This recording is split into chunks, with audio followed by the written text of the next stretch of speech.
Today we'll be discussing gene editing technology such as RNA interference and the CRISPR method. These are my dogs, Garrett and Nugget.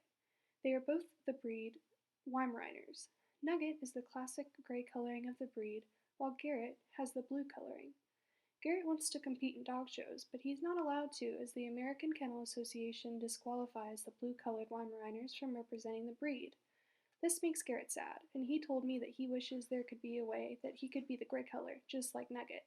I did some research and found out that there are two ways we could silence the blue gene in Garrett's hair, through RNA interference and the CRISPR method. The first method we could use to make Garrett a gray-colored Weimaraner is through CRISPR, also known as clustered, regularly interspaced, short palindromic repeats. This method uses a single guide RNA and a Cas9 nuclease. Together they form a complex, and the sgRNA guides the complex to a protein that has been targeted, also called the target site, which can be seen in green. The sgRNA matches a specific DNA sequence and it searches for the match. When the complex gets to the targeted protein sequence, Cas9 recognizes the PAM sequence, which is a short DNA sequence that is adjacent to the target sequence. Cas9 is able to cut the targeted DNA, and then this gene can either stay cut and be disabled, or the sgRNA can insert different RNA, seen in orange, to create a different gene. The other method we could use would be the RNA interference method of gene editing. This method is done through blocking or degrading the translation of a gene's mRNA transcript. This method uses short RNA, denoted as siRNA, and microRNA, denoted as miRNA.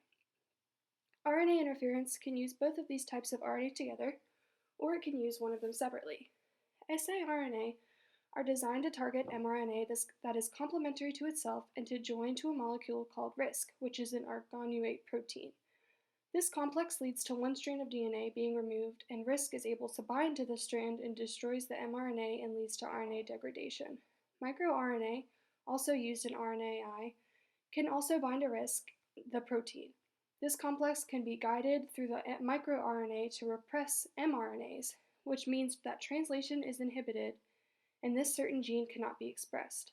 But after all of this information, Garrett is still wondering which method would be best for him. I would recommend that Garrett uses the RNA interference method, as it is easier to design than CRISPR, and it can be designed to target any mRNA at any locus.